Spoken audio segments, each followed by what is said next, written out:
Vamos a compartir un poco de algunos conocimientos.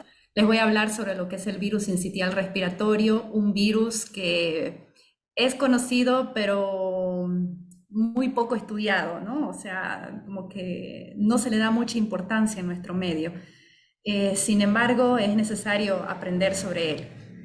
Entonces les voy a hablar también sobre lo que es el diagnóstico y, bueno, una mirada hacia el futuro en lo que es el diagnóstico molecular.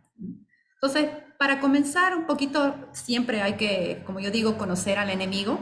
Vamos a hablar un poco, una breve introducción acerca de lo que es el virus. Quizás algunos ya lo saben, otros habría que recordar un poquito. Entonces, vamos a ver que este virus pertenece a la familia Paramyxoviridae. Y dentro de esta familia hay dos familias muy importantes, la subfamilia Paramyxoviridae y la subfamilia Pneumovirinae. Entonces, ¿cuál nos interesa ahora, esta noche? Es el género Pneumovirus, ¿no? Donde se encuentra el virus sincitial respiratorio. Si bien sabemos, hay virus respiratorio sincitial también en animales, pero nos vamos a enfocar exclusivamente en el virus sincitial humano.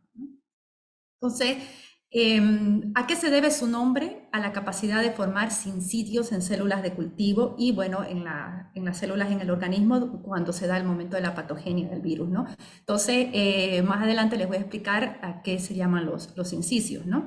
Entonces, sabemos que es el agente viral más importante en infecciones graves en el tracto respiratorio inferior en la población pediátrica, o sea, en los niños, sobre todo en los menores de 2 años de edad y en adultos mayores con enfermedades de base. Entonces, esto es muy importante recordarlo. Entonces, ¿qué características podemos hablar sobre este virus en particular?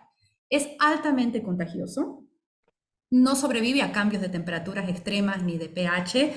Quizás en superficies no porosas pueda estar mucho más tiempo. En superficies porosas no resiste mucho, menos de 1 hora según algunos estudios.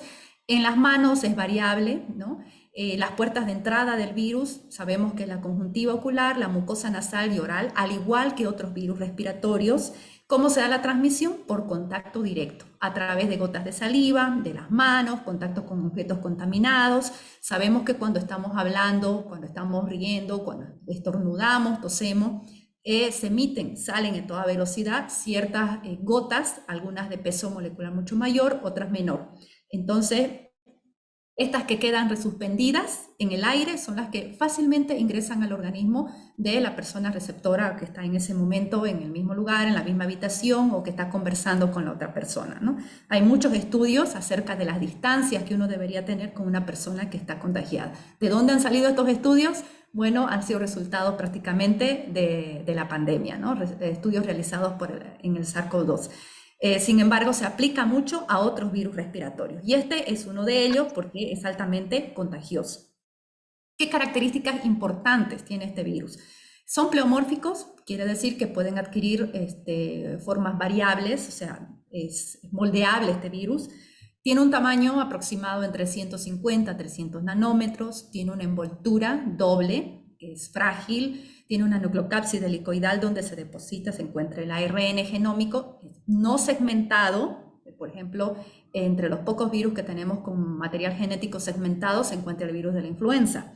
Sin embargo, este no es segmentado, pero tiene una polaridad negativa. Entonces, ¿qué nos quiere decir esta polaridad negativa? Que es muy importante parar un poquito en este punto, porque los virus que tienen polaridad negativa quiere decir que en el momento de la traducción, o sea, tienen que traducir al RNA mensajero, si recordamos un poquito los procesos de biología molecular, en lo que es la transcripción y la traducción, necesitan pasar a RNA mensajero y de una manera más poder producir sus proteínas. En cambio, los virus que tienen una polaridad positiva lo hacen de manera directa. Entonces, ¿qué quiere decir eso? Que hay una facilidad, o sea, un tiempo más corto en la replicación viral para poder producir sus proteínas del virus. Entonces, esto es muy importante cuando hablamos de competencia viral, si nos queremos referir a lo que son coinfecciones, ¿no? Entonces, es por eso que estas ciertas características, como es la polaridad negativa o positiva en un virus, es muy importante. En este caso, estamos hablando de un virus polaridad negativa. Se replica en el citoplasma, su genoma contiene 10 genes que codifican 11 proteínas Entre las proteínas de superficie que son muy importantes y que hay que recalcar son la proteína F y la proteína G. ¿Por qué? Porque estas nos inducen la síntesis de anticuerpos neutralizantes, que son los que van a atacar en primera línea, ¿no? Este tipo de anticuerpos. Presentan una gran variabilidad, son virus que tienen una variabilidad genética bastante grande, y entre su estructura antigénica se encuentra lo que es el grupo A, que es más frecuente, y el grupo B. Sin embargo, también consta de varios genotipos en cada grupo. Ahí podemos ver un poquito la estructura del genoma, ¿no? Cada una de las proteínas y qué parte determina del virus. Entonces, en la proteína F de fusión, esta es la responsable de que el virus pueda ingresar en la célula huésped y la formación de sincitios. Entonces, ¿qué quiere decir estos sincitios? Cuando pasemos ahorita a lo que es la replicación del virus, les voy a comentar acerca de eso. Y otra es la proteína G, que es una glicoproteína grande, que es la responsable de la adhesión del virus a la célula, a la que va a infectar. Sin embargo, todavía no se conoce exactamente cuál es el receptor celular. O sea, este aspecto está un poco, hay estudios, pero está un poco desconocido cuál sería el específico que abre, como nosotros sabemos, la clásica llavecita y candado, ¿no? Del receptor celular para poder ingresar a la célula. Lo que sí se sabe y se tiene claro que son estas dos proteínas, la F y la G, las que una nos ayuda a que el virus penetre a la célula y la otra que tenga la adhesión, ¿no? Para poder producir completamente lo que es el ingreso a la célula huésped. Entonces, hablando un poquito, recordando lo que es el ciclo replicativo de este virus en específico, hemos dicho que puede ingresar por absorción a través de la glicoproteína de envoltura viral, ¿de cuál? Dijimos de la proteína G. Con intervención de la proteína F por fusión de la envoltura a la membrana plasmática y libera la nucleocápside en el citoplasma. Ya dijimos, la síntesis se hace en el citoplasma, ¿no? Hay virus que lo hacen a nivel nuclear, este es un virus que lo hace a nivel citoplasma. Entonces, las proteínas de la nucleocápside, estas que son en exceso, pueden producir estos cuerpos que son los intracitoplasmáticos y pueden detectarse por inmunofluorescencia. Estos son los famosos sincicios. El ensamble y posterior liberación de viriones tiene lugar en el citoplasma. Entonces, ahora vamos ahí al punto muy importante. ¿Qué son los sincicios? Que de ahí viene su nombre. En este momento de la replicación, cuando ya está la producción de las proteínas, estas proteínas salen a la membrana de la célula, se acumulan a la membrana de la célula. Y como son bastantes proteínas, estas proteínas producen un tipo de adhesión de célula a célula con las mismas proteínas, como, a ver, ¿cómo podríamos decir? Como unas puntitas que salieran, digamos, de la célula que hace que se pegue a la otra célula y se vayan agrupando. Entonces, por un lado, produce la destrucción celular. Entonces, esta destrucción celular es la que afecta a nivel del sistema respiratorio, del epitelio. Y la otra afectación es esta aglomeración de las células por medio de esta acumulación proteica de los virus que están saliendo de la célula y que produce que se hagan, se puede decir, se pegan todas las células y producen estos grupos de células infectadas que se llaman sincicios. Y eso también se puede observar cuando se hace un aislamiento viral, un cultivo viral en las células que se están cultivando y se ven esas agrupaciones y esos espacios. Entonces, de ahí deriva el nombre justamente por la patología que produce en la célula huésped y además de ahí deriva ya el nombre de este virus, ¿no? Entonces, ¿cómo se da la patogenia de este virus?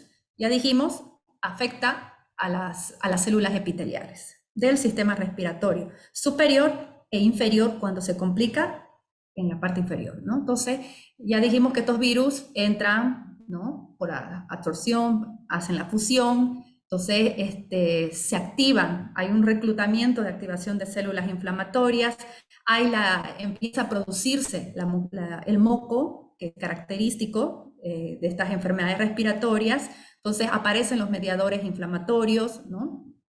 Y hay una hiperrespuesta en todo lo que es la vía aérea. Y posteriormente empieza la destrucción celular epitelial causada por los sincicios. Entonces, si ustedes se fijan, hay una pequeña imagen al lado izquierdo de la pantalla. Nosotros podemos ver un epitelio normal y un epitelio ya en una complicación como la bronquiolitis. Entonces, se lo ve totalmente destruido las células, no tienen ni siquiera los cilios correspondientes, entonces que ya es un daño grave, sobre todo en los bebés. Ahora, el periodo de incubación de este virus oscila entre los 4 a 5 días. La excreción viral sí puede variar. Hay estudios que dicen que puede durar hasta 3 semanas, si nos estamos refiriendo al grupo A. Sin embargo, el grupo B tiene un tiempo menor de excreción. Esos datos también son importantes saberlos al momento de realizar un diagnóstico. Entonces, ¿qué cuadros clínicos presenta? En el tracto respiratorio superior, desde una faringitis, una rinorrea con fiebre; en el tracto respiratorio inferior, lo que ya conocemos, las bronquiolitis típicas en los bebés y la neumonía. Entonces, aquí es muy importante destacar que el virus sincitial respiratorio, como les decía, todavía no es, se lo delega, o sea, se dice que es algo que, un virus que no produce una letalidad alta, que no produce una mortalidad alta, pero si nosotros nos basamos en toda la población, pero si nos basamos exclusivamente en la población pediátrica, en los niños pequeños y en los adultos mayores, entonces ahí sí es un virus que es muy importante. Ahora, cabe también destacar, por ejemplo, siempre dicen que este es un virus que les da a los niños, que no les puede dar a nadie más. Y eso yo lo he escuchado bastante, eso a modo de comentario, porque generalmente dicen, no, el virus sincitial respiratorio solo le puede dar a los niños y no les da a nadie más. Eso es mentira. O sea, ningún virus puede seleccionar, ¿no? A qué edad infectar. O sea, el virus infecta porque tiene todas las condiciones para poder infectar las células huésped y poder infectar al hospedero. Sea un niño menor de 2 años, sea un niño en etapa escolar, sea un adolescente, un adulto mayor, igual. Si el virus tiene todas las posibilidades para poder infectar a ese hospedero, a esa persona, lo va a hacer. Entonces, es por eso que a veces yo quisiera que se cambie ese chip, porque yo lo he escuchado bastante y en personal de salud, que no lo toman en cuenta. A veces cuando hay una infección respiratoria en una persona mayor, arriba de 60 años, inclusive sin enfermedades de base, porque lo he visto por experiencia, les digo, entonces, que hay ciertos signos y síntomas que da a pensar que es un virus sincitial respiratorio. Obviamente, este es un virus estacional. Es un virus que generalmente se da en otoño, invierno, empieza a subir los casos anualmente, por eso se dice estacional. Pero claramente hemos visto que ha variado. Y después de la pandemia, hemos visto que solamente se detectaba SARS-CoV-2 y no habían ni casos de influenza, ni casos tampoco de virus sincitial.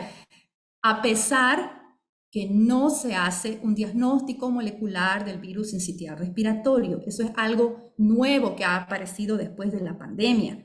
Antes, lo máximo que se hacía era un diagnóstico clínico, ¿ya?, basado en signos y síntomas, o una prueba rápida, que también las pruebas rápidas eran muy escasas. O sea, como les digo, el virus sincitial respiratorio no era muy tomado en cuenta. Pero ahora se han visto que han aumentado los casos, ¿ya? Sobre todo en este año ha habido un pico muy elevado en cuanto a la aparición de casos de virus sincitial respiratorio y de influenza. Entonces, es por eso que yo les recomiendo que a veces hay que tomar en cuenta otros virus respiratorios, no solamente enmarcarnos en influenza y en SARS-CoV-2. Como les digo, puede afectar a todas las edades. Sin embargo, ¿dónde se agrava más? En los menores de 2 años y en los adultos mayores. Ahora nos entramos exclusivamente a lo que es el diagnóstico. Ahora, para poder hacer un diagnóstico oportuno, entonces, ¿qué necesitamos? Uno, conocer la historia epidemiológica, ¿no? Conocer la historia epidemiológica de nuestro paciente, sus manifestaciones clínicas, signos y síntomas, y acompañado de las pruebas de laboratorio. Así nosotros tenemos un buen diagnóstico. Entonces, por un lado, Generalmente, antes el médico siempre hacía el diagnóstico clínico, ¿no? Y bajo la sospecha se hacía el tratamiento. Entonces, ustedes saben que los virus respiratorios, si no se tratan, o sea, si no se hace un tratamiento paliativo, porque tampoco hay un tratamiento, ustedes saben que los antibióticos no funcionan con los virus, entonces puede llegar a complicarse y haber coinfecciones bacterianas. Entonces, ahí sí se complica más la situación. Entonces, es muy importante siempre acompañar un diagnóstico clínico con las pruebas de laboratorio, la historia epidemiológica del paciente, y así se va a tener un buen diagnóstico y se va a poder hacer un buen tratamiento y seguimiento al paciente. Entonces, ¿pero qué nos permite este diagnóstico?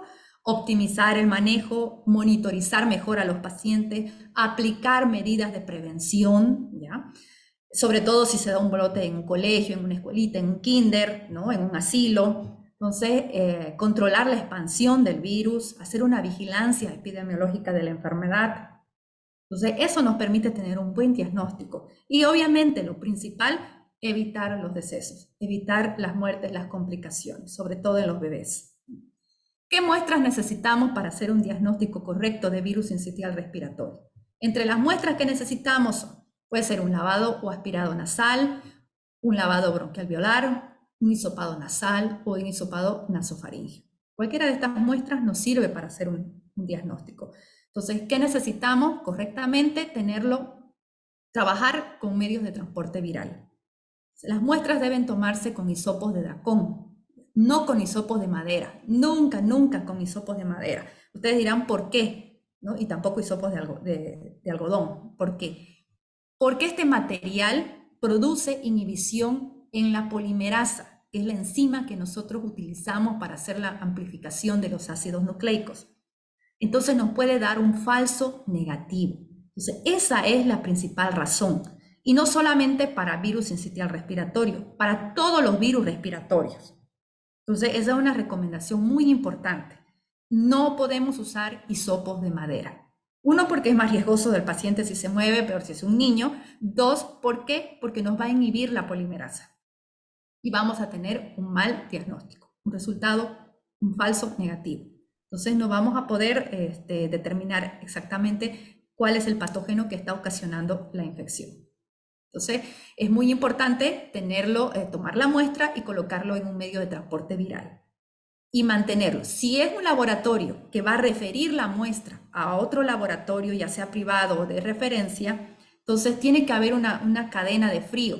Ustedes saben que los virus, sobre todo los virus de tipo ARN, el ARN es muy sensible a la degradación.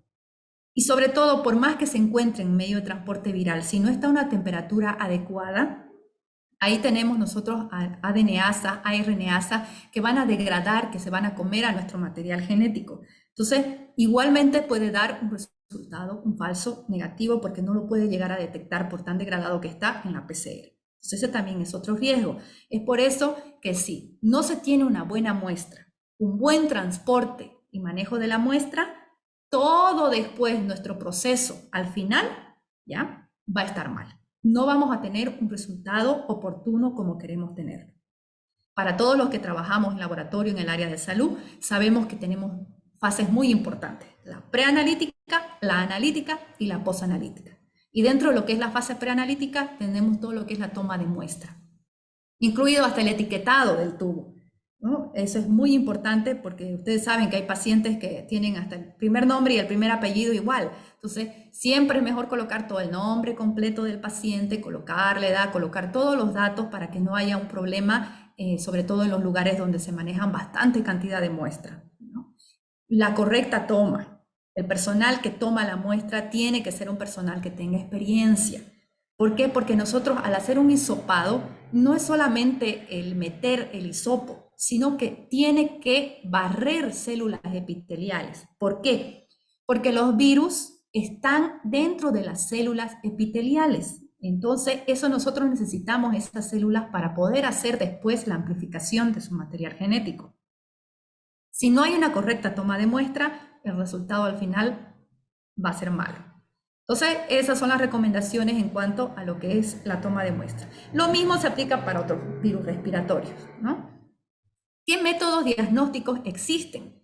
Entonces, los que todos conocemos, detección de antígenos por inmunocromatografía. ¿Cuáles son? Las pruebas rápidas, ¿no? Aquí les pongo cuáles son los métodos que también existen para realizar el diagnóstico de virus sincitial respiratorio. Inmunofluorescencia en las células exfoliadas, los test de ELISA, ¿no? De las secreciones nasofaringeas, pero estas técnicas, sobre todo el ELISA acá, no se usa para virus sincitial respiratorio. ¿Cuál es la que generalmente usamos? Las pruebas rápidas, ¿no? Los taquitos que usualmente decimos. También están las pruebas serológicas. Tenemos los ELISAs indirectos para determinar anticuerpos, tenemos también lo que es las técnicas de inmunofluorescencia, pero de igual manera aquí no se las aplica. Entonces, ¿qué pruebas tenemos aquí para poder diagnosticar virus sincitial respiratorio? Tenemos las pruebas rápidas y bueno, ahora la implementación de las pruebas moleculares que las vamos a ver más adelante. Entonces, ahora inclusive ya salen combinados los taquitos, se pueden detectar 3 virus en uno, influenza, COVID, SARS-CoV-2, mejor dicho, y el virus sincitial respiratorio. Entonces, tenemos prácticamente un triplex, ¿no? Para poder. Entonces, ¿por qué no se hace casi lo que es inmunofluorescencia? Porque es una técnica que requiere, uno, equipo especializado, un microscopio de inmunofluorescencia y son caros. ¿Quiénes lo tienen? Solo los laboratorios de referencia. Entonces, implica un alto costo. Tiene una buena especificidad, tiene aplicaciones clínicas, pero el personal también tiene que estar correctamente capacitado. ¿Por qué? Porque puede haber errores en el diagnóstico, en la lectura de las placas mediante la inmunofluorescencia. Entonces tiene que ser una persona bien capacitada. ¿Qué otro método diagnóstico tenemos para este virus? El aislamiento viral. ¿A partir de qué muestras son correctas? Lavados nasales, lavado broncoalveolar, tejido pulmonar, obviamente personas fallecidas, cultivo en líneas celulares humanas heteroploides, o sea que son las comunes que se usan para hacer cultivo celular y aislamiento viral, ¿no? Del virus sincitial respiratorio.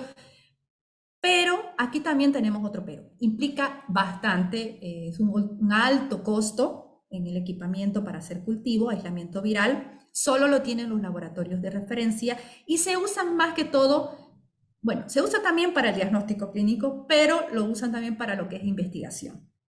Entonces, es un método laborioso, también requiere de personal profesional entrenado, ¿ya? Porque hay que preparar las células, hay que hacer pasajes, obtener una buena cantidad de células buenas, viables, ¿no? Poder hacer la inyección de los virus, a poder cultivarlo. Entonces tiene un proceso, aparte que es largo, porque se está haciendo un cultivo. Entonces, no da como para que cualquier laboratorio, ¿no? Ya sea de un primer nivel, segundo nivel, pueda tenerlo, porque no es un método diagnóstico que le va a salir, por decirles, muy caro para el paciente y aparte que necesita equipamiento, áreas aparte, especializadas. Entonces, solamente, como les digo, los tienen los laboratorios de referencia, ¿no? Ahora, también es muy importante la muestra porque hoy en día existen medios de transporte viral inactivados y activados, o sea, que nos permiten inactivar al virus. Entonces, a veces el personal no se fija en ese aspecto y compra el que le ofrece la importadora, ¿no? Entonces, no se fija en ese aspecto y a veces, si uno quiere mandar una muestra para que se haga un cultivo, ¿ya? Para que se pueda hacer aislamiento viral, hay que tener en cuenta esto. Si el medio de transporte viral tiene inactivante, no se va a poder hacer un aislamiento viral. No se va a poder. Entonces no sirve de nada. Ese es un detalle muy importante. Y ahora, otro detalle también importante es que es muy lábil y sensible a los cambios de temperatura este virus. Entonces, en el proceso que congelamos y descongelamos las muestras, va perdiendo su infectividad. Entonces tampoco vamos a poder hacer un correcto seguimiento en el aislamiento viral si no podemos mantener la infectividad viral. Entonces ese es otro aspecto que hay que tomar en cuenta. Entonces, ya hemos visto los pros y los contras de los métodos tradicionales, ¿no? tenemos ahora el diagnóstico molecular, que prácticamente ha sido un boom en la pandemia, que eran laboratorios muy específicos que realizaban diagnóstico molecular, una técnica que era nueva antes de la pandemia para aquí en nuestro país, sobre todo en nuestro departamento también. Sin embargo, con la pandemia, el diagnóstico molecular ha crecido de una manera exponencial en nuestro departamento y en nuestro país, y eso es muy bueno. Y además se ha aplicado a otros virus, ¿no? Entonces, eso es algo muy importante y que cabe resaltarlo. Entonces, ¿de qué se encarga el diagnóstico molecular? Hacer la detección del material genético a partir de su amplificación mediante equipos, ¿no? Como son los termocicladores o los cicladores magnéticos, ¿no? Son pruebas moleculares, como se las conoce como gold standard. Entonces, entre ellas tenemos lo que es la PCR en punto final, tenemos las PCR en tiempo real, tenemos las multiplex, tenemos los arrays, los conocidos paneles, como se los conoce ahora. Tenemos otros equipos muy pequeños como el EDNO, ¿no? Que en 13 minutos nos da un diagnóstico. Esta es una ahora también nueva tecnología desarrollada basada en LAMP, amplificación isotérmica en bucle, que quiere decir que el equipo mantiene una sola una sola temperatura para su amplificación, no hace los cambios de temperatura como un termociclador o un ciclador normal como el que conocemos, en el cual usa enzimas patentadas para poder mantenerse a esa temperatura constante, ¿ya? Entonces es una amplificación mucho más rápida, pero como es una amplificación por LAMP, tiene una menor sensibilidad que hacer una prueba PCR, ¿ya? Y bueno, también los conocidos GeneXpert. Ya sabemos que son pruebas rápidas de biología molecular, así se las llaman, ¿no?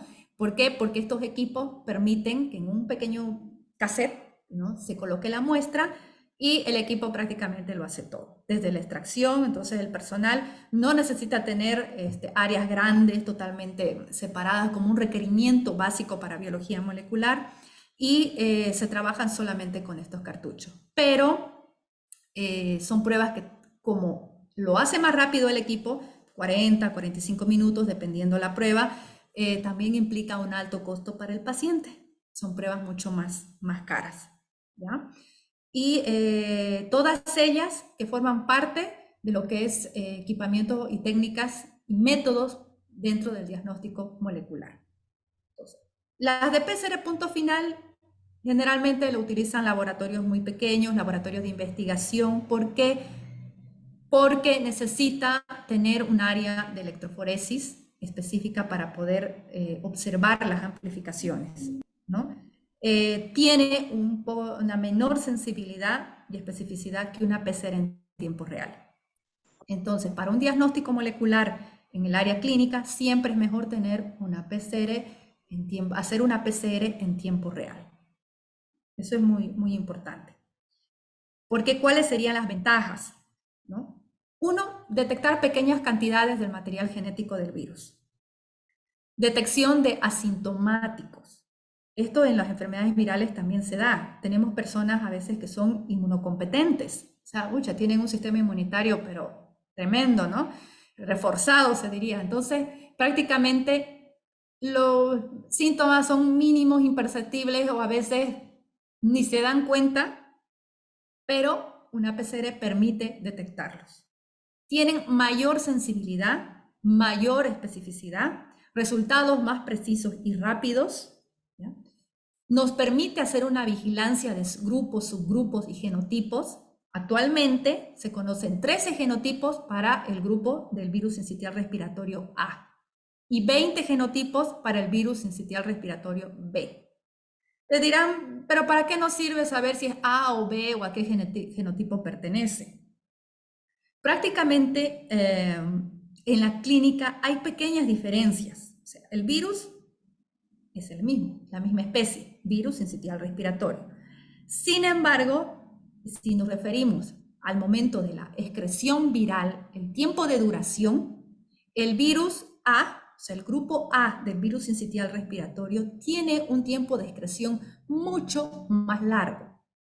que el grupo B, y eso ya está comprobado en varios estudios. Entonces, nos sirven más que todo para lo que es hacer vigilancia y para estudios epidemiológicos dentro de nuestra población, saber cuál es el grupo que está circulando. ¿Por qué? Porque así vamos a poder saber también qué medidas debemos tomar frente a un brote que haya aparecido, ya sea en un colegio, en un kinder, ¿no? En alguna escuela, o en sí en cualquier lugar del departamento, ¿no? Poder hacer un seguimiento. Entonces, por eso es muy importante saber conocer cuáles son los genotipos y los grupos que están ocasionando ese brote o que están ocasionando el alza de casos. Entonces, sabemos que el más común es el A. La mayoría de las veces en los estudios que se han hecho genotipados siempre sobresale el grupo A. Sin embargo, cabe destacar que también hay diferencias y que el grupo B puede estar circulando. Ahora, ambos pueden llevar a la muerte a un bebé si no es tratado a tiempo, ¿no? Si puede llegar a una bronquiolitis y esta bronquiolitis hacerse con mayor gravedad y inclusive hasta niños que están, bebés que están internados, puede hacer una coinfección con alguna otra o microorganismo como una bacteria. Entonces, ¿cuáles son las ventajas del diagnóstico molecular? Es considerada la técnica de referencia para la detección de virus respiratorios, ya lo sabemos. Permite estudiar estos virus que no se cultivan e inclusive si no hay anticuerpos monoclonales, ahí les he puesto algunos ejemplos, inclusive virus nuevos, virus peligrosos para aislar, detección de infecciones múltiples, la posibilidad de cuantificar también el ARN viral que se encuentra en el hospedero, ¿no? Eso también es muy importante. Entonces, ahora aquí hay un punto clave. ¿Cuál es la importancia de la interpretación de los resultados? Aquí es algo que hay que destacar y tiene que quedar muy, muy claro.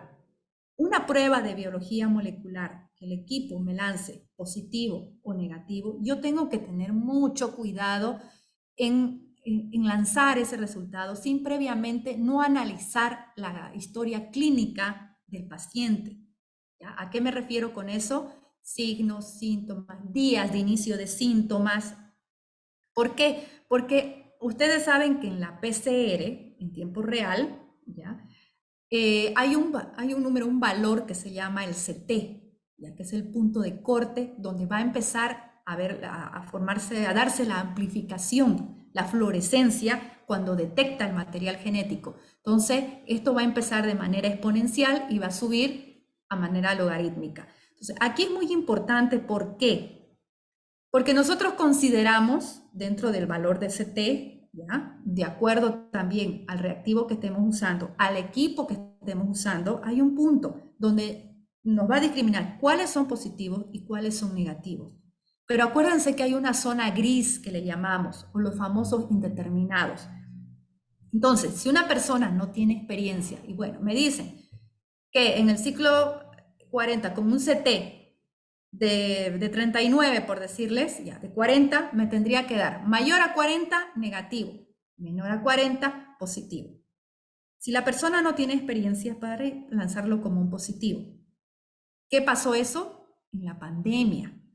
Entonces, ahí hubo bastantes problemas con el diagnóstico, porque no se puede lanzar un resultado positivo con un CT que esté al borde de lo que me indica que es negatividad.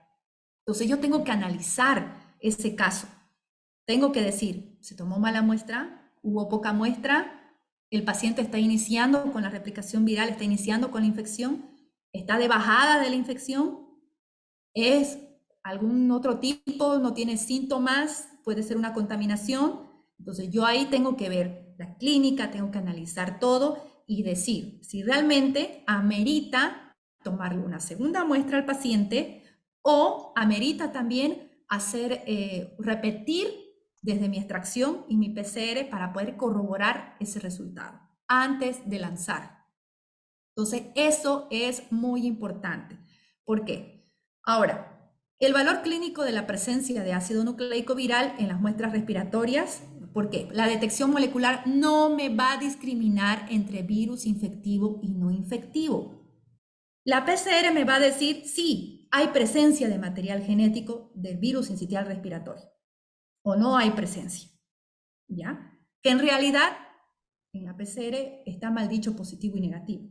Se debería decir detectado y no detectado. ¿Por qué? Porque estoy detectando material genético. Entonces, no me va a decir si ese material genético que pertenece al virus sincitial respiratorio es infectivo o no es infectivo. Pero yo me puedo dar una idea, porque ya hay estudios que se han realizado, que con un valor de CT de 35, 36, 37, 38, 39, hasta mi punto de corte, donde va a ser la negatividad, ¿ya? El paciente ya no contagia. Son restos virales. ¿Por qué? Porque se ha hecho estudios para comprobar en aislamiento viral la infectividad de este virus. Entonces ya no contagia. Entonces, imagínense, ya en la época del SARS-CoV-2 era muy importante eso, porque, pucha, habían pacientes que tenían que viajar, tenían que volver a su trabajo, y el SARS-CoV-2, a diferencia del virus sincitial respiratorio, se podía excretar durante hasta 3 meses, ¿no? Entonces, habían pacientes que meses daban positivo y les daban positivo, positivo, positivo, positivo, pero ¿por qué? Entonces, es aquí este punto, por eso les digo que es muy importante la interpretación de los resultados de las pruebas moleculares. Entonces, también nos permite saber cuál es el agente etiológico, si este paciente disemina o no puede diseminar el virus, ¿no? Es lo que les explicaba con el valor del CT. A veces sí es necesario cuantificar, en algunos casos, para algunos virus. En las infecciones mixtas, ver cuál es el agente que está ocasionando realmente la sintomatología, porque ustedes saben que en los paneles respiratorios, que lo va a ver la doctora Lisette, no me quiero meter a esto, entonces ustedes saben que pueden haber coinfecciones. Entonces, a veces nos pueden salir 1, 2, hasta 3 virus positivos detectados. Entonces, y de esos cuáles, entonces, ¿no? Hay muchas interrogantes. Entonces, lo principal, ¿qué nos significa estar, o sea, que salga un resultado detectado? ¿Qué significa la presencia del ARN viral en esa muestra? Para un paciente que es sintomático, o sea, que presenta signos y síntomas evidentes, nos va a decir, ahí está presente el agente etiológico. Es una infección latente. O puede ser remanente de una infección pasada, lo que les decía, restos virales, que este paciente ya no contagia. En pacientes asintomáticos, ¿qué me va a decir? Hay presencia del agente etiológico, el que está causando la infección, y bueno, es una infección asintomática que se ha detectado en algunos casos por casualidad, ¿no? Porque generalmente los pacientes asintomáticos no van y se hacen un análisis, se los detecta por casualidad, ¿no? Con respecto a la carga viral, no se realiza prácticamente para este virus. En estudios de investigación sí, pero para diagnóstico clínico raramente. Pero ¿qué nos dice? Se asocia con infección activa y nos indica enfermedad. Es importante para poder discriminar en las coinfecciones, nos ayuda a ver si hay una excreción prolongada, se puede hacer un monitoreo de tratamiento antiviral con esto para otros virus, como el HIV, se lo relaciona con la gravedad, pero hay que recalcar algo que es muy importante. El CT no es lo mismo que carga viral. Eso tiene que quedar bien claro. No es lo mismo. La carga viral se la obtiene mediante fórmulas. Algunos equipos ya prácticamente lo dan, ¿no? Hay programas, software en los equipos, en los termocicladores, que prácticamente nos pueden ayudar a dilucidar lo que es la carga viral, y hay reactivos también específicos para trabajar carga viral. Sin embargo, el CT nos da un indicio de la carga viral, de cuánta carga viral podría tener ese paciente. Pero aquí tiene que quedar bien claro que no estamos hablando de lo mismo, ¿ya? Y ahora, por ejemplo, entre las pruebas moleculares para lo que es el virus sincitial respiratorio, nosotros en el laboratorio trabajamos con este kit, que es el de Biofur Biotech. Entonces, aquí les he puesto un cuadrito para mostrarles más o menos cómo ha sido la dinámica, ¿no? de los virus, bueno, que hemos tenido en el laboratorio. Si ustedes miran el cuadro, enero, febrero, solo ha sido SARS-CoV-2. Entonces, a partir de marzo solo hemos tenido influenza A, influenza B, ahí ha habido un pico. En abril, ¿ya? Hubo un pico alto de influenza A y hemos tenido la aparición de los casos así bruscos de virus sincitial respiratorio de tipo A. No se ha detectado por el momento ningún virus del grupo B, ¿no? Y si ustedes se dan cuenta, ha descendido en mayo y junio, no hemos detectado virus sincitial respiratorio. Entonces, esta dinámica ya entre los virus respiratorios generalmente se debe a una competencia viral. ¿Por qué? Porque todos estos virus infectan las células epiteliales, el sistema respiratorio superior e inferior. Entonces, cuando estos virus infectan a células, aquí juega un papel muy importante lo que les decía. Replicación viral más rápida, el poder ingresar a las células receptores que la célula tenga receptores que puedan ser específicos para un tipo de virus. Entonces, eso es muy importante. Y la patogénesis que ocasiona en las células el virus.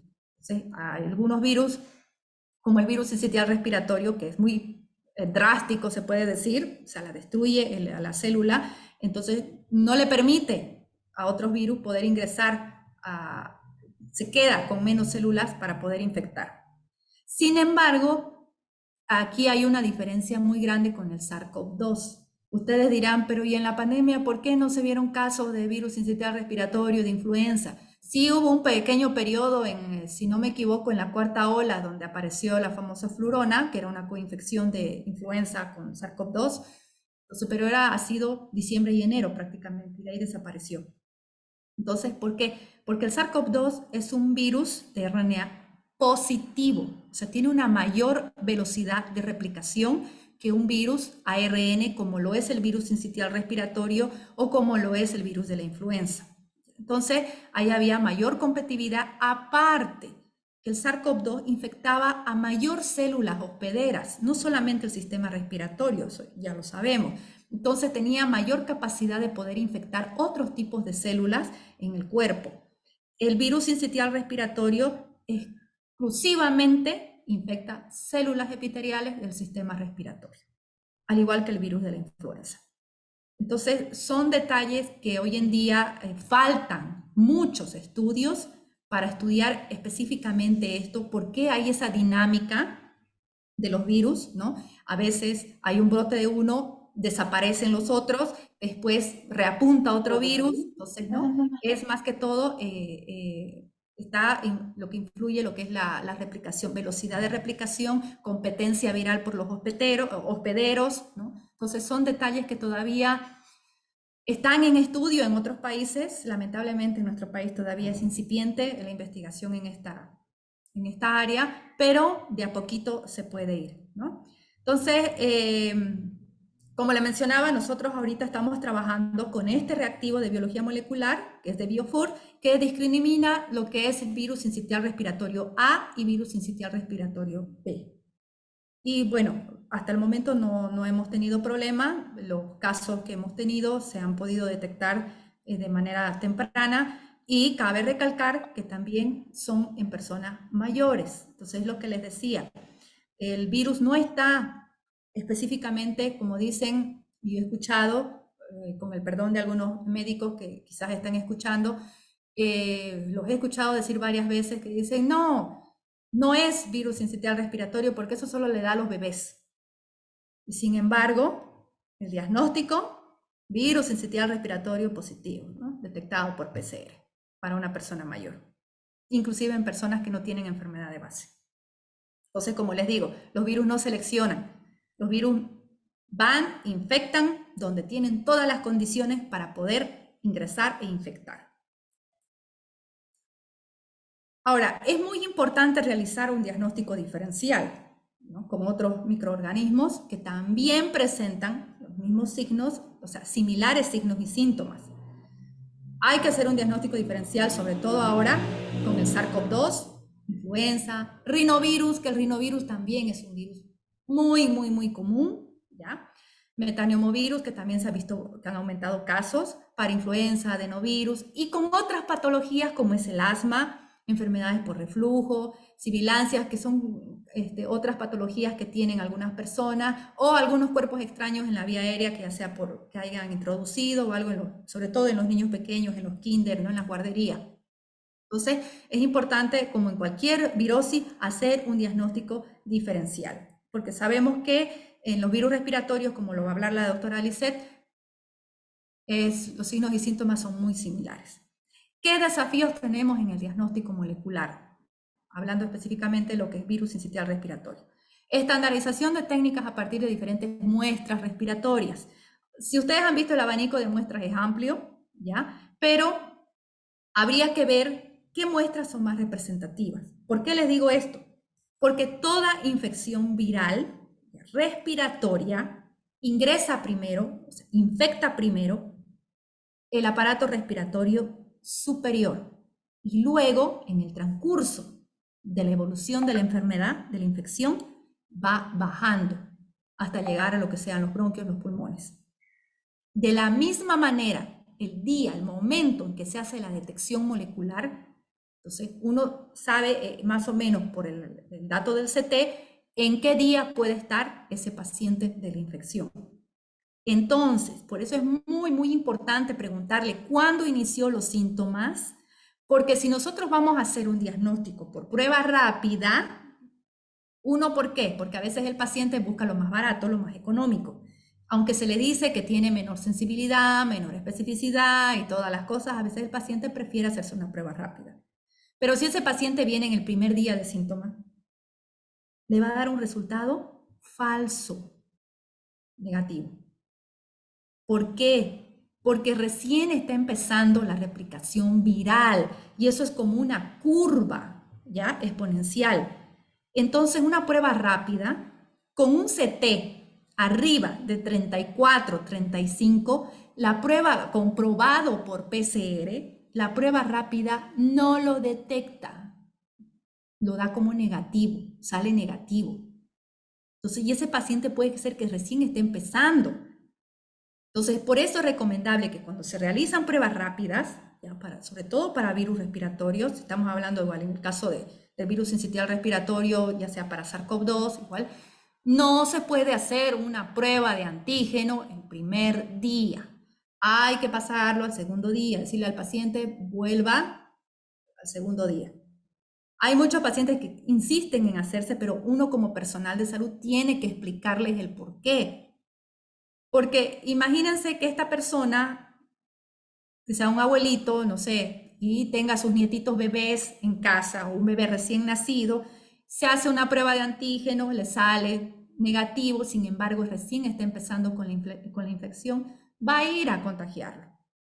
Entonces, ¿dónde está el riesgo? Para ambos. Uno, porque es una persona de la tercera edad y dos, para el bebé que está en casa.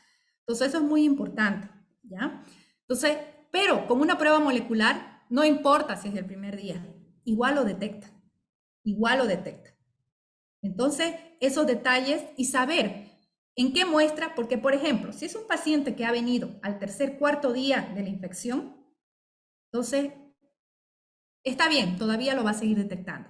Pero si es un paciente que viene después de una semana a hacerse una prueba y ya le va a dar un CT arriba de 30, entonces, ¿qué vamos a hacer con este paciente? ¿Qué muestra le vamos a tomar? ¿Le vamos a tomar un hisopado nasal o nasofaringio? Ahí va una pregunta. No. ¿Ya? Les voy a decir por qué. Porque ya la infección a esos días ha bajado. Ya no vamos a encontrar cantidad suficiente para detectar. Entonces, generalmente es bueno hacer, si vamos a tomar hisopado y no sabemos en qué día está el paciente, hisopado nasofaringio y orofaringio. Porque ahí nos aseguramos de una buena cantidad de muestra para nuestra detección. Entonces, eso es muy importante, la estandarización de técnicas a partir de diferentes muestras respiratorias, para poder avalar cuál es la mejor muestra, ¿no? Y en qué día. Contar con estándares para obtener resultados comparables, estudios de coinfecciones, no hay estudios de coinfecciones, son muy pocos, muy raros, sobre todo en nuestro país.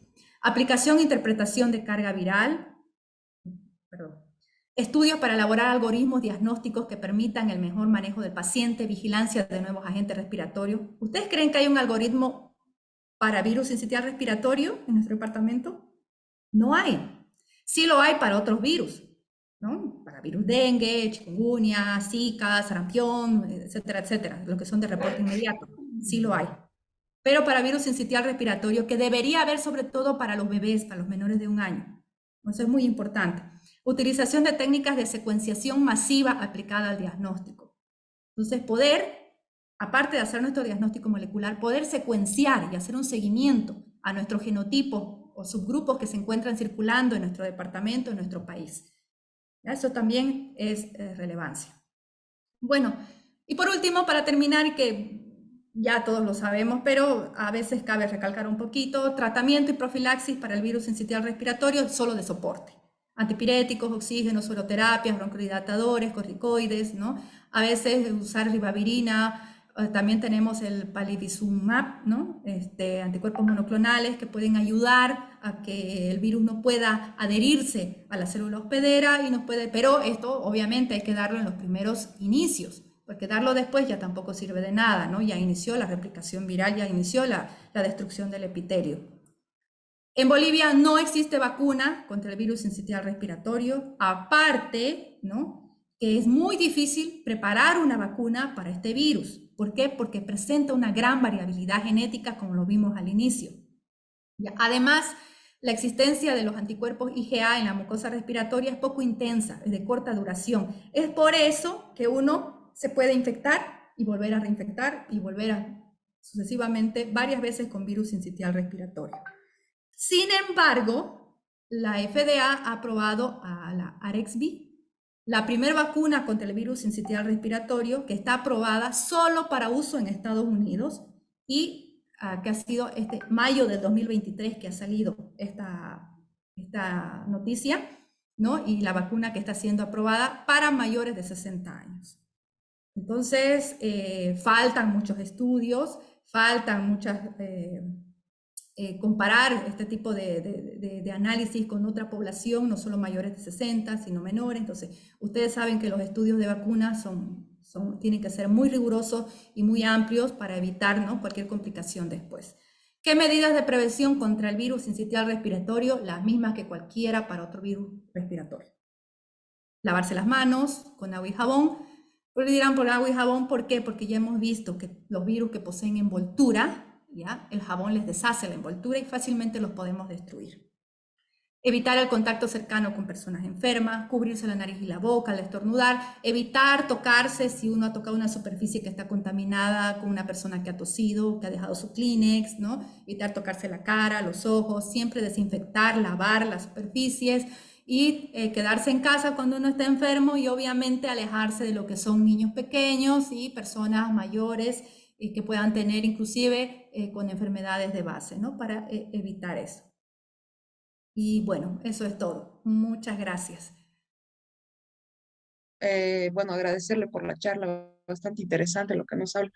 Mi duda era un poco respecto a, bueno, en Bolivia mencionó que no existen estudios aún, ¿no?, respecto a los genotipos de circulantes que están ahorita en Bolivia del virus sincitial, ¿no? Una vez, si digamos se podría realizar este estudio, ¿cree que podría relacionarse con la virulencia, quizás de alguno de los dos tipos?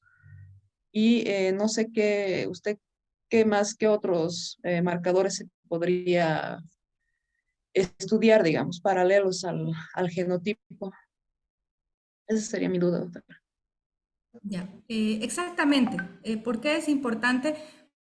Porque ya hay estudios que han verificado el tiempo de excreción en ambos grupos, en el grupo A contra el grupo B. Y se ha visto que el grupo A, que es el que mayormente se encuentra circulando y son el que mayormente ocasiona los brotes estacionales, tiene una mayor excreción. Entonces, al tener una mayor excreción, ¿qué nos da a entender? Que sí, evidentemente puede haber una mayor posibilidad de mayores contagios, ¿no?, con las personas, de poder establecerse en más tiempo y en mayores hospederos el virus, ¿no? Porque ustedes saben, ¿cuál es el objetivo de un virus? Poder permanecer en el tiempo en sus hospederos específicos. Entonces el virus va a hacer todo lo posible para mantenerse en el tiempo. ¿Y cuál es su sistema de defensa? Las mutaciones. Entonces, por eso es que encontramos bastante variabilidad en todos los virus y por eso es que es importante estudiarlos, porque un virus detectado un genotipo detectado hace años atrás, ¿ya? Y volviéndose a detectar el virus, digamos, por decirles ahora, no va a ser el mismo, nunca va a ser el mismo,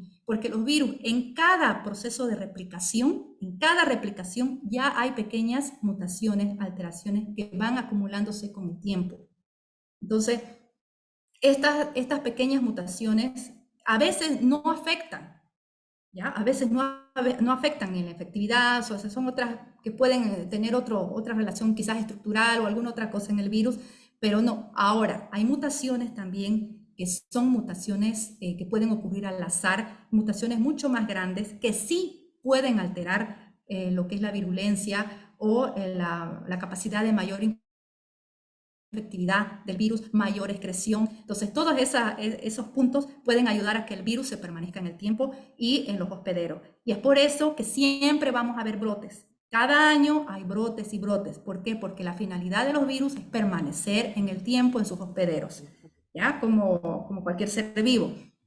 Entonces, ese es un detalle muy importante. Por eso también cabe recalcar de usar estas tecnologías de biología molecular, secuenciación, para poder saber cuáles son los genotipos que están circulando y de qué manera vamos a enfrentar ese brote y vamos a también poder estudiarlos y abordar en una futura preparación de la vacuna. Porque toda la información genotípica, o sea, de secuenciación que se tiene de los virus, ayuda bastante a la elaboración de las vacunas. Un ejemplo, por lo que hacemos con lo que se hace con el virus de la influenza. ¿Por qué creen que las vacunas son anualizadas? Porque si utilizáramos la misma vacuna de hace años, no va a servir mínimamente, parcialmente, ¿ya? Obviamente porque el virus no va a cambiar completo, pero sí hay variantes que están circulando cada año. ¿Por qué? Uno, porque el virus de la influenza lamentablemente es un virus que tiene un ARN fragmentado, que tiene una capacidad de recombinación increíble, entonces muta más rápido y tiene cambios más drásticos que un virus sincitial, es un poco más estable. Pero sin embargo, hay que actualizar las vacunas porque empiezan a circular subtipos. Entonces, para poder tener una mayor cobertura, ¿ya? Y evitar, porque obviamente la vacuna no va a impedir que no haya infección, pero sí va a impedir los casos graves. Entonces, evitar estos casos graves y conociendo en qué país o en qué región está circulando determinados virus. Entonces, para el virus de la influenza, anualmente los laboratorios de referencia mandan muestras a los laboratorios como el CDC, donde se encargan de hacer el seguimiento epidemiológico y la vigilancia molecular. Entonces, se mandan para saber en qué regiones, qué subtipos están circulando y actualizar las vacunas. Y una vez actualizadas las vacunas, son las que envían para que la gente se pueda vacunar, de acuerdo a lo que está circulando. Entonces, al saber que el virus sincitial respiratorio es un virus que tiene alta variabilidad, es por eso que está costando hacer las vacunas. Sin embargo, Estados Unidos, como les comenté en mayo, ya lanzó su primera vacuna. Pero va a necesitar mucha información de todos los demás países que manden sus secuencias para que esas vacunas cubran los genotipos que están circulando en esas regiones. Entonces, es ahí donde también está la relevancia de hacer el estudio de genotipificación de todos los virus, ya que ahora prácticamente estamos en la era molecular, ¿no? Doctora, buenas noches. Un gusto saludarla. Excelente su exposición. Y mi pregunta va a lo siguiente. Está bien, usted ha indicado que los virus pueden ser, después de que han invadido una mucosa, pueden servir para que se reinfecte con una bacteria. ¿Cómo podría usted, como ahora está ha habido un brote de coqueluche, cómo podría saberse mediante la biología molecular la concordancia de un virus sincitial respiratorio más una bacteria que es la Bordetella pertussis? Ya, esa es una buena pregunta y aquí sé que es difícil porque los síntomas, los signos y síntomas en los virus respiratorios son muy similares. Sin embargo, hay ciertas diferencias que hay que tomar en cuenta entre una enfermedad viral y una enfermedad bacteriana, ¿ya? El primer inicio en un virus respiratorio, excepto si no es influenza en una persona inmunodeprimida, que le va a causar un pico de fiebre alto, en una persona inmunocompetente, prácticamente son febrículas. Para una infección bacteriana siempre vamos a ver la fiebre. Es un dato muy importante. ¿Cuándo hay una coinfección bacteriana en una enfermedad viral? Cuando ya pasó al aparato respiratorio inferior, cuando ya está en los bronquios, en los pulmones, cuando ya hubo presencia de líquido, cuando ya los bronquios están llenos de flema, están tapados. Entonces, ocurre que hay un sobrecrecimiento bacteriano. Entonces, bacterias que podrían haber sido no patógenas en ese momento, con un sobrecrecimiento y con las defensas bajas del paciente, puede llegar a convertirse patógena. O, el otro caso, adquirir una bacteria ya multiresistente hospitalaria, intrahospitalaria. Entonces, que generalmente la mayoría de los casos se da por eso. El paciente está inmunodeprimido, está internado, está a veces inclusive con ya intubación, con oxígeno, entonces puede adquirir esa coinfección. ¿Y cómo se da? ¿Por qué? A veces se puede sospechar. Porque ya no hay presencia de fiebre cuando ya la infección viral ha avanzado y está en un pico de decadencia de la infección. Y de repente vemos elevar la fiebre, vemos picos de fiebre. Ya es un indicio de que hay una bacteria o hay algún otro microorganismo que está ocasionando una coinfección. ¿Ya? Ahora, eso por un lado. Con el coqueluche hay un dato muy importante. La tos. Es una tos, como le llaman vulgarmente, la tos de perro. Es una tos seca que no para y que puede llegar a dejar sin respiración al niño en segundos, cosa que no ocurre, ¿no?, con las infecciones respiratorias que producen tos. Entonces, ese es un síntoma. Si estamos hablando así, signos y síntomas.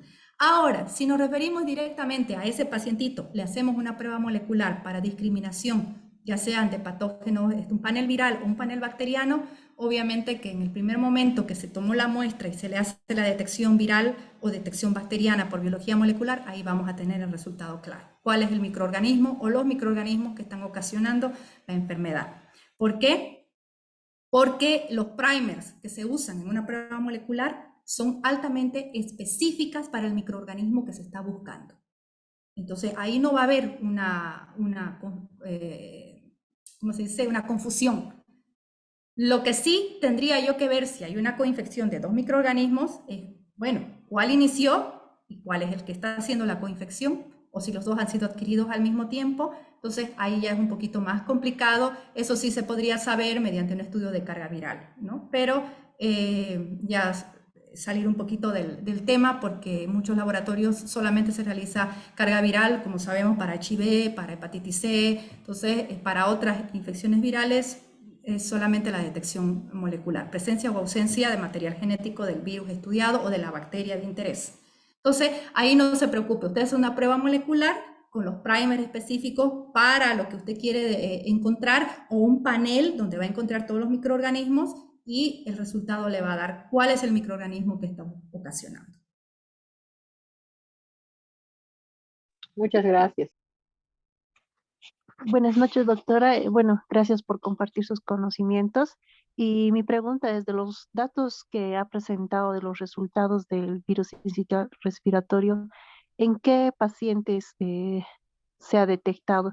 Si estos han sido lactantes o han sido adultos mayores, o es que ha habido otros pacientes entre, digamos, 10 años o 40 años quizás. Ya, los datos que les he presentado es un pedacito de lo que se presenta a nivel departamento, pues son resultados del laboratorio donde yo trabajo, y al ser un laboratorio privado, generalmente se puede decir el abanico de edades no es muy diferencial. Entonces, generalmente tenemos personas, niños en etapa escolar y personas mayores que asisten al laboratorio. ¿ya? Entonces, los datos que estamos presentando están enfocados más a ellos. Y por eso es que yo recalco bastante cuando me dicen, vienen para hacerse una influenza, vienen para hacerse, ¿no?, alguna otra prueba, y se les preguntan los signos y síntomas, y a veces en las personas mayores se puede como que ayudar a discriminar y decir, ¿por qué no se hace un virus sincitial respiratorio? Le va a dar, porque hay otro dato muy interesante. En las personas mayores, inclusive en niños, se ha visto que cuando hay dolor de oído, ¿ya? Cuando hay bastante catarro, rinorrea, y hay presencia de dolor de oído, ya sea de un lado o del otro lado, ¿ya?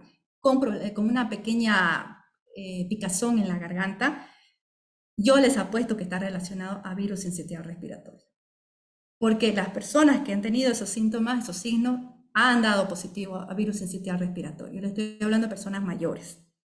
Entonces, hay ciertos detalles que ya uno cuando trabaja con virus respiratorios, ya, como se dice, más o menos uno puede saber y poder direccionar, porque a veces los paneles son muy caros. En la biología molecular es, lamentablemente, la desventaja que tiene es que todavía sigue siendo unos métodos que los reactivos son caros.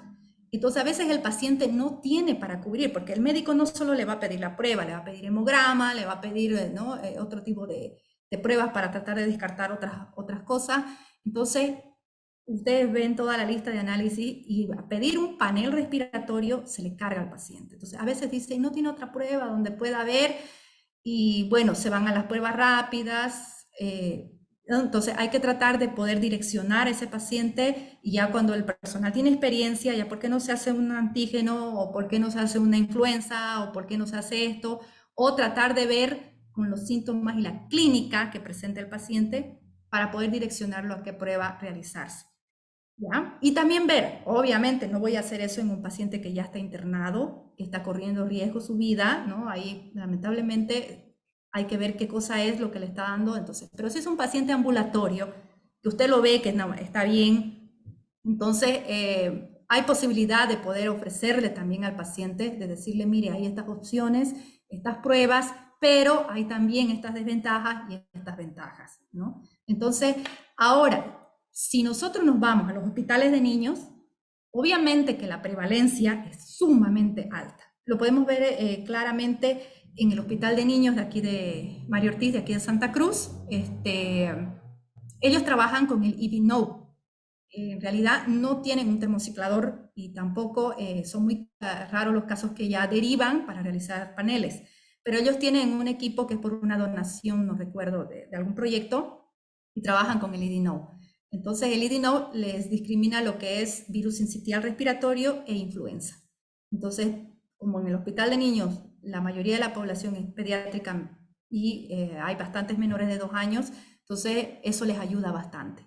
Desde que ha ingresado, tienen ese pequeño equipo, les ha ayudado bastante a poder tratar a los niños menores de 2 años. Pero sin embargo, ustedes saben que no abastece, ¿no? Entonces es muy importante poder incentivar al personal a que puedan implementar técnicas de biología molecular.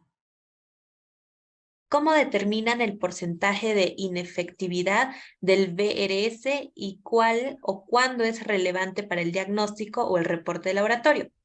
Y la otra pregunta, a propósito de los desafíos que mencionó, los algoritmos, si no se tienen en Bolivia, ¿podría extrapolarse de estudios en otras poblaciones y si tendría alguna utilidad?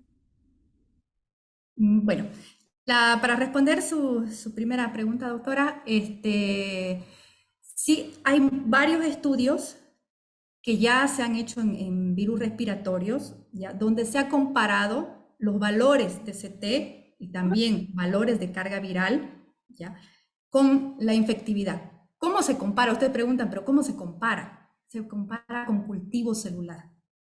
Entonces, se hace una comparación, se hacen pruebas de biología molecular, detección molecular, se toman los valores de CT, se toman los valores de carga viral, ¿no?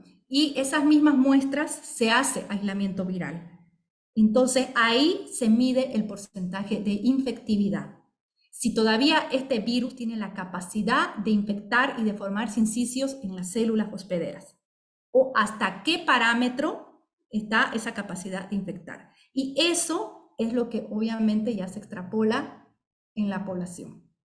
Entonces, ya hay bastantes estudios que han surgido también gracias a la pandemia, ¿no? Para poder determinar, porque una cosa es decir, hay presencia de material genético, de material viral en ese paciente, ¿ya? Pero es muy diferente decir si todavía puede infectar a otra persona o no puede infectar. Entonces, se ha determinado algunos estudios que indican a partir de 34, otros dicen a partir de 35, 36, entonces está en esa media de que a partir que un CT me da ese valor, el virus ya no se lo puede aislar. Si no se lo puede aislar, ya no infecta. Es un virus que está muerto, ya no infecta. Entonces, ¿qué es lo que se detecta en el paciente? Restos virales. ¿Por qué? Porque el organismo, todo el tiempo en una infección viral, después de haberse sanado, elimina todos los restos, partículas, todo elimina del organismo para quedar limpio. Entonces, esos restos virales que todavía no ha eliminado el cuerpo se mantienen y eso es lo que detecta la PCR. Entonces, en esos casos, me está indicando que ese paciente no va a contagiar. Entonces, por más que me dé una PCR positiva o detectada, por decirles con un CT de 38, de 39, ya no va a contagiar. Ya no le puede contagiar porque prácticamente lo que tiene son virus muertos que está el organismo excretando para limpiarse. Ahora hay que tener, por eso les digo que hay que estudiar mucho y ver mucho con la clínica del paciente. Porque puede ser que si este paciente tiene un CT de 38 y 39, esté recién en etapa inicial de replicación. Es muy diferente a un paciente que ya terminó la infección y está excretando restos virales. Entonces, es por eso que las personas que se dedican al diagnóstico molecular es importante la interpretación del resultado. No es que el equipo, el termociclador me dio detectado o no detectado y se fue el resultado al paciente, ¿no? Entonces, hay muchos detalles que todavía falta aclarar, falta quedar. Y sobre lo de la parte de tener un algoritmo, sí, por el momento se podría trabajar con otros ya estructurados en otras regiones, pero siempre es bueno hacer primero los estudios en nuestra casa, ¿no? En nuestra ciudad, y con lo que nosotros tenemos, porque ustedes saben que las realidades son diferentes.